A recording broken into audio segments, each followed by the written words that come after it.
బిడ్డనెత్తుకొని యేసయ్య కౌగలించి, చిన్న బిడ్డనెత్తుకొని యేసయ్య కౌగలించి ఆశీర్వాదించి పంపెను. యేసు ఆశీర్వాదించి పంపెను. చిన్న బిడ్డ పడలేదు యేసయ్య కౌగలించి, చిన్న బిడ్డనెత్తుకొని యేసయ్య కౌగలించి ఆశీర్వాదించి పంపెను. యేసు ఆశీర్వాదించి పంపెను. అందరూ హల్లెలూయా హల్లెలూయా రారాజు యేసునకే. హల్లెలూయా హల్లెలూయా రారాజు యేసునకే. అయితే స్కూల్లో పాఠాలు ఎంత బాగా నేర్చుకుంటారు, అలాగే దేవుని గురించిన జ్ఞానంలో కూడా మీరు ఏం చేయాలి, అభివృద్ధి పొందాలి.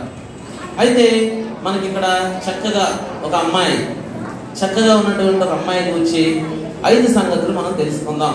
ఆ అమ్మాయి హృదయంలో 5 రకాల జంతువులు ఉన్నాయి. ఆ అమ్మాయి హృదయాలు ఏమున్నాయరా? 5 రకాల జంతువులు ఉన్నాయి. 5 రకాల స్వభావాలను తెలియజేస్తాయి. చూడండి, హృదయంలో ఏముంటది? హృదయం అన్నిటికంటే మోసకరమైనది, అది ఘోరమైన వ్యాధి కలిగింది. అయితే అటువంటి హృదయంలో అమ్మాయిని చూపిస్తాను మీకు. చూడండి, అమ్మాయి హృదయంలో చూస్తే చూడండి, అమ్మాయి చూడడానికి చాలా అందంగా ఉంది, కానీ అమ్మాయి హృదయంలో ఏముందిరా? ఏమని చెప్పాలి? నలుపు దేనికి గుర్తు? పాపానికి గుర్తు. మనుషులు పైరూపమును లక్ష్య పెట్టెదరు గాని యెహోవా హృదయాన్ని లక్ష్య పెట్టేవాడు.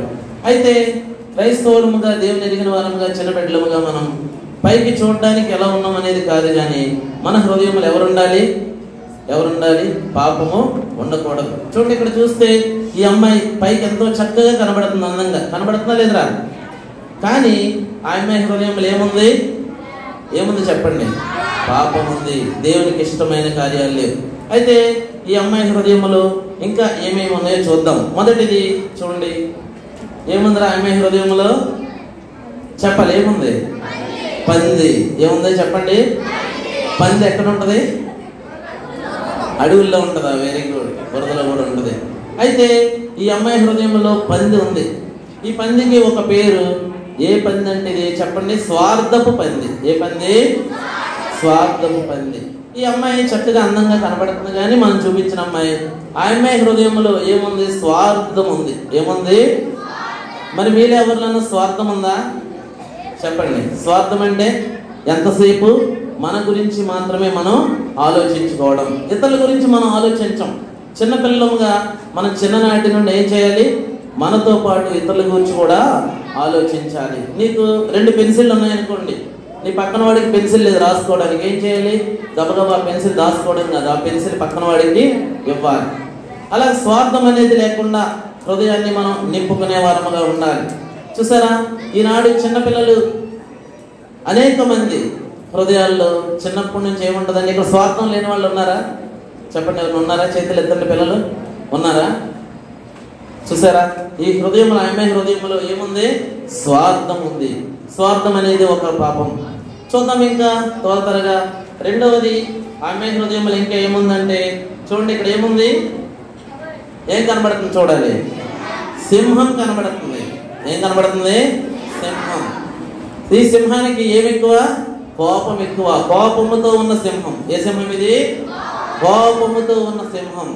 చూడండి, బైబిల్లో ఉంది కదా, నరుని కోపము దేవుని నీతిని నెరవేర్చదు. కోపపడుడి గాని పాపము చేయి. కోపం వచ్చిన వెంటనే ఏం జరుగుతుందిరా? కయ్యనకు కోపం వచ్చింది, ఏం చేశాడు? చంపేశాడు. చూసారా, కోపం అనేది చిన్నపిల్లల్లో ఉందా లేదా? మీ అమ్మ నాన్న ఏదైనా చిన్న పని చెప్పారనుకోండి, వెంటనే మనకి ఏమొచ్చేస్తుంది? కోపం వచ్చేస్తుంది. ఎంతసేపు నేనే కనబడుతున్నాను నీ గంటికి, అన్నయ్యకి చెప్పవా, లేదా తమ్ముడికి చెప్పవా అని కోపపడేవారుగా ఉంటాం. లేదా తల్లిదండ్రులని మనం ఏదైనా అడిగామనుకోండి, వాళ్ళు ఇవ్వలేదనుకో, మనకు వెంటనే ఏమొచ్చేస్తుంది? కోపం వచ్చేస్తుంది వాళ్ళ మీద. కోపం అనేది చిన్నప్పటి నుంచి మనకు ఉండకూడదు. అది కూడా ఒక పాపం. మొదటిది ఏ పాపం అని చెప్పుకున్నాం? స్వార్థం అనే పాపం. రెండవది కోపం అనే పాపం. మూడవది చూద్దాం, చూడండి. ఏంట్రా ఇది? తాబేలు. సోమరిపోతు అయిన తాబేలు. నెమ్మదిగా ఏదైనా పని చెప్పారనుకోండి, ఇంటి దగ్గర అయినా దేవుని మందిరంలో అయినా ఎక్కడైనా చాలా మంది ఏం చేస్తారు, ఇటు పని చెప్తారేమో అని చెప్పి అటు వెళ్ళిపోతూ ఉంటారు. దేవుని పని పట్ల లేదా ఇంటి దగ్గర అయినా దేవుని పని పట్ల ఆసక్తి కలిగిన వారు సోమరిపోతులు. అదే నెమ్మదిగా ఉండేవారు, నిర్లక్ష్యముగా ఉండేవారిని సూచిస్తుంది ఇది. చూసారు ఇక్కడ తాబేలు అనేది ఎలా ఉంటుంది, నెమ్మదిగా. ఎంతసేపు అలా నడుచుకుంటూ వస్తావు, త్వరగా తాబేలులో నడుస్తున్నాం ఏంటంటారు. అంటే ఇంకెంత పిలిచినా రాకుండా అక్కడక్కడే ఉంటే ఆ విధంగా మాట్లాడుతూ ఉంటారు. ఈ తాబేలు ఈ అమ్మాయి హృదయంలో ఉంది. మొదటిది ఏముందిరా చెప్పండి, పంది ఉంది ఆ అమ్మాయి హృదయంలో. ఆ పంది అనేది దేని, స్వార్థపు పంది. రెండవది ఆ అమ్మాయి హృదయంలో సింహం ఉంది. ఏ సింహం అది, కోపముతో కూడిన కోపం సింహం. మూడవది ఆ అమ్మాయి హృదయంలో తాబేలు ఉంది. తాబేలు ఎటువంటిది చెప్పండి, సోమరిపోతైన తాబేలు. నాలుగవదిగా ఆమె హృదయంలో ఏముందో చూద్దాం. ఏముందిరా చూడండి, నక్క ఉంది. ఏముంది, మోసపరిచే నక్క. ఏ నక్కరిది, పగలంతా చాలా సౌమ్యంగా ఉంటుంది. పగలంతా ఎలా ఉంటుందిరా, చాలా సౌమ్యంగా ఉంటుంది. రాత్రి అయితే ఏం చేస్తుంది, కోడి పిల్లను కోడిను ఎత్తుకుపోతుంది. చూసారా, ఈ నక్క సౌమ్యముగా ఉంటుంది. మనం కూడా అలాగే చక్కగా ఇక్కడ కూర్చున్నప్పుడు ఎలా ఉంటాం చెప్పండి, చాలా సౌమ్యంగా ఉంటాం. ఇంటికి వెళ్ళిన తర్వాత మన విషయం తెలుస్తుంది.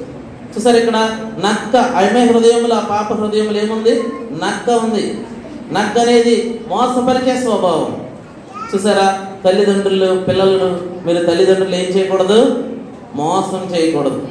ప్రతి చిన్న విషయంలో మీరు ఏం చేయాలి, వారికి చాలా జాగ్రత్తగా వారు చెప్పిన మాట వినాలి. ఈ అమ్మాయి హృదయంలో మోసపరిచే నక్క ఉంది. ఈ అమ్మాయి హృదయంలో ఏముంది, మోసపరిచే నక్క ఉంది.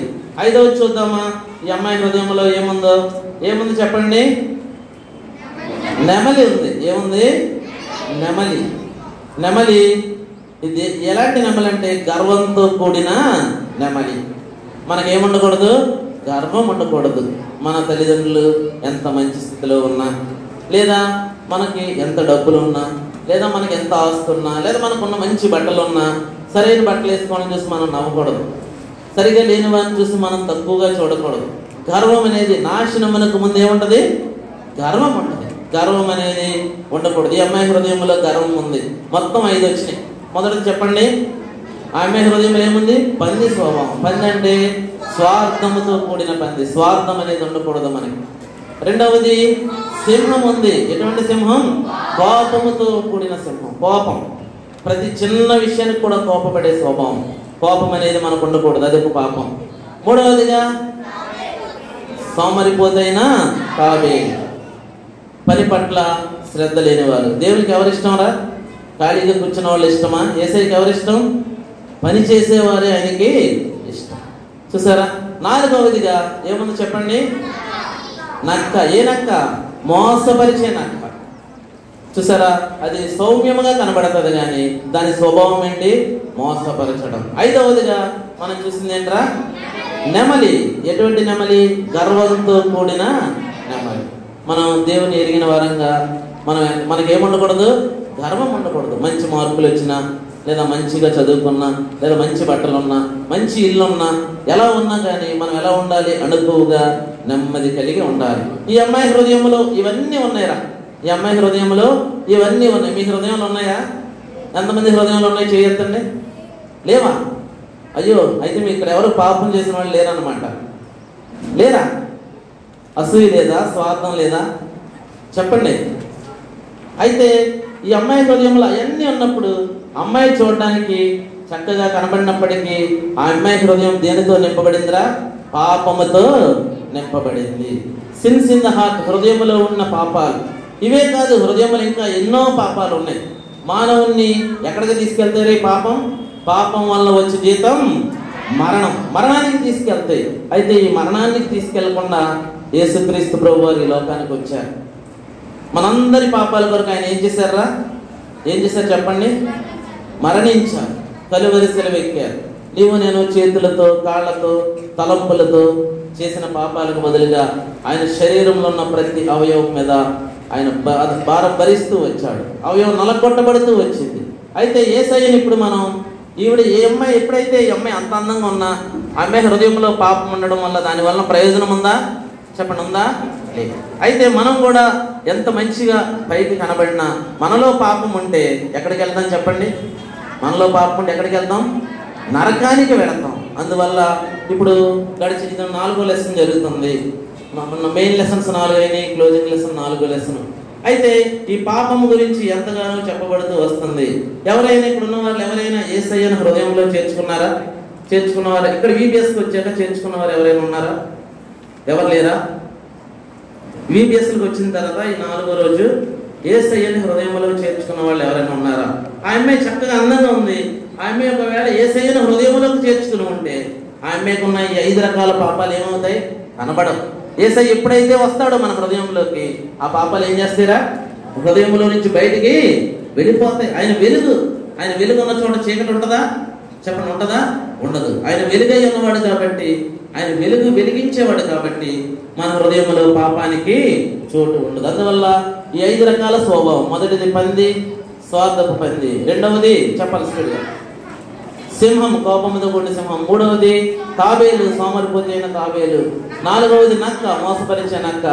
5వది నెమలి, గర్వంతో కూడిన నెమలి. ఇలాంటి స్వభావాలు ఏమీ లేకుండా మనం పాపమును హృదయంలో లక్ష్యం చేయకుండా యేసయ్యను మన హృదయంలో చేర్చుకుంటే మనం ఎక్కడికి వెళ్తామరా? పరలోక రాజ్యానికి వెళతాం. అట్టి కృప దేవుడు మీకు అనుగ్రహించును గాక.